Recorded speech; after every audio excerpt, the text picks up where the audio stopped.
আসসালামু আলাইকুম সবাইকে। আশা করি সবাই সুস্থ আছেন, ভালো আছেন। আমার আজকের ভিডিওটির উদ্দেশ্য হচ্ছে আপনাদের গুগল ক্লাসরুম রিলেটেড যে জটিলতাগুলো আছে ওগুলো সমাধান করার একটা চেষ্টা মাত্র। তো চলুন শুরু করা যাক। শুরুতেই বলছি যে গুগল ক্লাসরুম হচ্ছে এমন একটা প্ল্যাটফর্ম যেখানে স্টুডেন্টরা, টিচাররা কমিউনিকেট করতে পারে এবং ওখানে একটা স্টুডেন্ট অ্যাসাইনমেন্ট সাবমিট করতে পারে। ওখানে টিচার কোনো লেকচার আপলোড করলে স্টুডেন্ট সেটা ডাউনলোড করে নিতে পারে। এরকম অনেক কিছু করা যায়। তো আমাদের আগে থেকেই জানতে হবে যে কিভাবে গুগল ক্লাসরুমে জয়েন করব। হ্যাঁ, তো গুগল ক্লাসরুমে জয়েন করতে হলে দুটো জিনিস অবশ্যই লাগবে। একটি হচ্ছে একটি জিমেল অ্যাকাউন্ট, স্টুডেন্টের নামের জিমেল অ্যাকাউন্ট। তারপর ক্লাসরুম জয়েন করার জন্য একটি কোড। নাও এই কোডটি কোথা থেকে পাবো? দেখুন, প্রত্যেকটা সাবজেক্টের জন্য আলাদা আলাদা গুগল ক্লাসরুম। সো আপনি যেই ক্লাসরুমটা জয়েন করবেন সেটার কোডটা ওই ক্লাসের ওই সাবজেক্ট টিচার থেকে নিয়ে নেবেন। তো আমি ধরে নিচ্ছি আপনার জিমেল অ্যাকাউন্ট আছে এবং সেটা দিয়ে আপনি সাইন ইন করেছেন, আর আপনার কাছে ক্লাসরুমের কোডটাও আছে যেটা টিচার থেকে আপনি নিয়ে নিয়েছেন। অথবা টিচার আপনাকে একটা লিঙ্কও দিতে পারে জয়েন করার জন্য। ফার্স্টে যেটা করতে হবে আমাদেরকে, ব্রাউজার ওপেন করে classroom.google.com এ ঢুকতে হবে। So classroom.google.com। তো এখানে আসার পর যদি প্রথমবারের মতো এসে থাকেন জায়গাটা খালি থাকবে, বাট আমার এখানে অনেকগুলো ক্লাস ক্রিয়েট করা আছে তাই আপনারা এটা দেখতে পাচ্ছেন। যাই হোক, তো আপনারা যেটা করবেন, আপনারা শুরুতেই একদম ডান দিকে যে প্লাস চিহ্নটা দেখতে পাচ্ছেন এটাতে ক্লিক করবেন। এটাতে ক্লিক করার পর যেহেতু আপনি একটা ক্লাস জয়েন করবেন, you just click here, join class. আচ্ছা, তারপর কি করবেন? এই যে নিচে দেখুন একটা ক্লাস কোড দেওয়ার অপশন আছে। সো টিচার থেকে কোডটি নিয়ে এখানে ইনপুট করবেন। সো আমার একটি পার্টিকুলার টেস্ট ক্লাসরুম যেটা এই টিউটোরিয়াল ভিডিওর জন্য খোলা, সেটার কোড আমি এখানে দিয়ে দিচ্ছি। সো তারপর উপরে ডান দিকে স্ক্রিনের জয়েনে ক্লিক করলে আমি ওই পার্টিকুলার গুগল ক্লাসরুমে জয়েন করব অ্যাজ আ স্টুডেন্ট। সো এটাতে কিছুক্ষণ সময় লাগতে পারে। সো ডান। এখন কি হলো? এখন আমি এই একটা ক্লাসরুমে জয়েন করলাম এবং ওই ক্লাসরুমের ভেতরে আছি। সো এখানে স্ট্রিম যে জায়গাটা আছে এটা আসলে ধরে নেন ফেসবুকের টাইমলাইনের মতো। টিচার কোনো কিছু লিখলে দেখতে পাবেন, টিচার কিছু আপলোড করলে এখানে দেখতে পারবেন। তারপর চাইলে স্টুডেন্ট এখানে কিছু লিখতেও পারবে পুরো ক্লাসের জন্য বা টিচারের জন্য। আবার টিচার চাইলে স্টুডেন্টের কমেন্ট করা বা স্টুডেন্টের কোনো কিছু লেখার অপশনটা ডিসেবল করে দিতে পারে। যাই হোক, তো আমি এখানে শুরুতেই দেখতে পাচ্ছি যে টিচার একটি অ্যাসাইনমেন্ট পোস্ট করেছে। সো টিচার কি অ্যাসাইনমেন্ট পোস্ট করেছে সেটা দেখতে হলে আপনাকে ক্লাস ওয়ার্ক সেকশনে যেতে হবে, এই যে উপরে ডান দিকে। অথবা আপনি এখান থেকেও স্ট্রিমের এই লিঙ্কে ক্লিক করলে চলে যাবেন। সো আমি ক্লাসরুম থেকে যাচ্ছি, আমি ক্লাস ওয়ার্ক থেকে যাচ্ছি, সরি। সো ক্লাস ওয়ার্ক সেকশনে ক্লিক করলে আমি অ্যাসাইনমেন্টের লিস্ট পাবো। সো এখানে একটাই অ্যাসাইনমেন্ট টিচার আমাকে দিয়েছে যেটা কম্পোজিশন নামের টপিকে আছে, যেটার টাইটেল হচ্ছে ক্রিয়েটিভ রাইটিং, আর একটা ডিউ ডেট দেওয়া আছে যেটা ডান দিকে দেখতে পাচ্ছেন 31 August. So that is the deadline, যার আগে আমাকে এটা কমপ্লিট করে আপলোড করতে হবে টিচারকে, যাতে টিচারটা চেক করতে পারে। সো আমি ওপেন করলাম অ্যাসাইনমেন্টটা, ক্রিয়েটিভ রাইটিং, ক্লিক করলাম।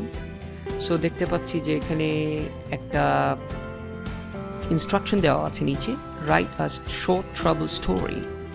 আচ্ছা, ওয়ার্ড লিমিট দেওয়া আছে। টিচার আরও কিছু ইনস্ট্রাকশন দিয়ে দিতে পারে এখানে, যেটা আপনাকে ফলো করতে হবে যখন আপনি অ্যাসাইনমেন্টটি করবেন, করার আগে অ্যাকচুয়ালি, দেন ওভাবে সাবমিট করতে হবে। নাও ভিউ অ্যাসাইনমেন্টে যদি যাই তাহলে আমি অ্যাসাইনমেন্টটা দেখতে পারবো। এখানে যদি টিচার কোনো একটা ফাইল আপলোড করে সেটাও ডাউনলোড করার অপশন থাকবে। সো এখানে আমাকে কি করতে হবে, এখন টিচারের ইনস্ট্রাকশন ফলো করে অ্যাসাইনমেন্টটা কমপ্লিট করতে হবে। অ্যান্ড যদি আমি সেটা একটা কপিতে করি, ওটার ছবি তুলে জেপিজি ফরম্যাটে অথবা এটাকে পিডিএফে কনভার্ট করে টিচার যেভাবে বলে আর কি ওভাবে আপলোড করতে হবে। না, সেটা কিভাবে করব, এই জায়গায় অনেকের সমস্যা হচ্ছে যে অ্যাসাইনমেন্ট করার পর সেটা সাবমিট কিভাবে করা যায়। তো সেটা করার জন্য আপনারা ডান দিকে দেখতে পাচ্ছেন যে এখানে অ্যাড অর ক্রিয়েট একটা অপশন আছে। সো ওটা আমাকে আগে অ্যাক্সেস করতে হবে। সো আমি অ্যাড অর ক্রিয়েটে ক্লিক করলাম। সো এখানে ফাইল আপলোড করার একটা অপশন আছে। সো আমি ফাইল আপলোড করছি। আমি ধরে নিচ্ছি আমি অ্যাসাইনমেন্টটা কমপ্লিট করে একটা পার্টিকুলার ফোল্ডারে একটা পার্টিকুলার ফাইল নেমে সেভ করে রেখেছিলাম। তো আমি ওখানে যাব আপলোড করার জন্য। সো ওই ফোল্ডারটা আমার এখানে ইদার ব্রাউজ করতে পারবো আর এখানে ড্র্যাগ অ্যান্ড ড্রপ করা যাবে। ব্রাউজ করে নিচ্ছি। সো ইট ডিপেন্ডস যে আপনি ওই পার্টিকুলার অ্যাসাইনমেন্টটা কোথায় রেখেছেন। ধরে নিন এটা হচ্ছে সেই অ্যাসাইনমেন্টটা যেটা আমি কমপ্লিট করে রেখেছি অ্যান্ড টিচারকে সাবমিট করতে চাচ্ছি। সো আমি এটাকে ক্লিক করলাম। সো এটা এখন আপলোড হচ্ছে। নাও একটা ছোট প্রবলেম, একটা ছোট কনফিউশন হয় এখানে। সেটা হচ্ছে মেজরিটি ভাবে যে এই যে আমি আপলোড করা শেষ, আমার অ্যাসাইনমেন্ট সাবমিট করা শেষ, নাও আমি এখান থেকে যেতে পারি। বাট টিচার কিন্তু এখনো পাই নাই। স্টুডেন্ট ভাবে বা প্যারেন্টস ভাবে সাবমিট করা হয়ে গেছে, বাট টিচার কিন্তু দেখতে পাচ্ছে না। তার কারণ হচ্ছে আমি আপলোড করলাম ঠিকই, কিন্তু আমি কিন্তু হ্যান্ড ইনে ক্লিক করি নাই। হ্যান্ড ইন মানে সাবমিট করা, হ্যান্ড ওভার করা, ব্যাপারটা ওরকম। সো যত পর্যন্ত না আপনি হ্যান্ড ইনে ক্লিক করবেন তত পর্যন্ত কিন্তু টিচারের কাছে অ্যাসাইনমেন্টটা যাবে না। যাই হোক, তো এখন যেটা করতে হবে, যদি আপনার কোনো প্রাইভেট কমেন্ট দেওয়ার থাকে টিচারকে, আপনি এখানে লিখতে পারেন সে whatever you want to write, you can just write it here. সেটা শুধুমাত্র টিচার দেখতে পারবে আর আপনি দেখতে পারবেন। যাই হোক, যেহেতু আমার অ্যাসাইনমেন্ট আপলোড করা শেষ, সো আমি হ্যান্ড ইন করছি যাতে টিচার দেখতে পারে। সো হ্যান্ড ইন, তারপর হ্যান্ড ইনে আবার এখানে ক্লিক করতে হবে। Am I ready to hand in? Yes, I am. So I click on hand in again. So এখন কি হলো, আমার অ্যাসাইনমেন্টটা টিচারের কাছে জমা পড়ে গেল। টিচার এখন এটা চেক করে আমাকে আবার রিটার্ন করতে পারবে। সো যখন টিচার রিটার্ন করবে তখন আমি আবার এই assignment that is class work সেকশনের আন্ডারেই দেখতে পারবো টিচারের চেক করা কপি। আর এই যে এখানে একটা অপশন আছে আনসাবমিট। সাবমিট করার পর আপনার মনে পড়লো কোনো একটা কিছু ভুল করেছেন বা কোনো একটা কিছু ইনকমপ্লিট রয়ে গেছে, তখন আপনি তাড়াতাড়ি এখানে ক্লিক করলেই আবার এটা আনডু হয়ে যাবে, মানে আনসাবমিট হয়ে যাবে। পরে আবার ঠিকঠাক করে আবার আপলোড করতে পারবেন। As simple as that. তো এভাবেই অ্যাসাইনমেন্ট আমরা সাবমিট করব টিচারকে। কেমন?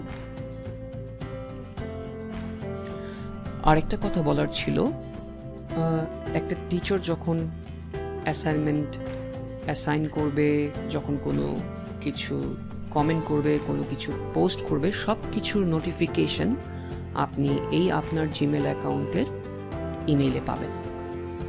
যাই হোক, আমি এখন দেখব আমরা যে যদি টিচার অ্যাসাইনমেন্টটা চেক করে সাবমিট করে স্টুডেন্টদেরকে ফেরত দেয়, তাহলে সেটা আমরা গুগল ক্লাসরুমে কিভাবে পাবো। সো আমি আবার এই ক্লাস ওয়ার্ক সেকশনে যাচ্ছি। তো এখানে এই যে অ্যাসাইনমেন্টটা ছিল যেটা আমি একটু আগে সাবমিট করলাম, ওটাতে ক্লিক করি।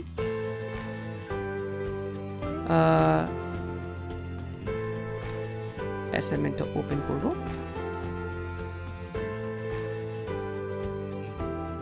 তো টিচার এটা চেক করে দিয়েছেন। তো এখানে একটা কমেন্টও টিচার দিয়েছেন দেখতে পাচ্ছি, ওয়ান্ডারফুল ওয়ার্ক। মেবি টিচার অনেক পছন্দ হয়েছে অ্যাসাইনমেন্টটা। আর এই যে মার্ক আউট অফ 20 ছিল, মার্কও দেখছি ফুল মার্ক পেলাম আমি। অনেক সুন্দর লিখেছি নিশ্চয়ই তাহলে। আচ্ছা, যাই হোক, এখন আমরা দেখি যে এটা কিভাবে দেখব যে কি চেক করেছে টিচার, কি রিভিউ দিয়েছে। সো আমি ওপেন করছি অ্যাসাইনমেন্টটা। সো আমি দেখতে পাচ্ছি যে টিচার দুটো জায়গায় এখানে হাইলাইট করে দিয়েছে। মেবি টিচার কোনো কারেকশন করেছে বা এই জায়গাগুলোর ব্যাপারে কোনো ফিডব্যাক দিয়েছে। সো ওটা আমরা কিভাবে দেখতে পাবো?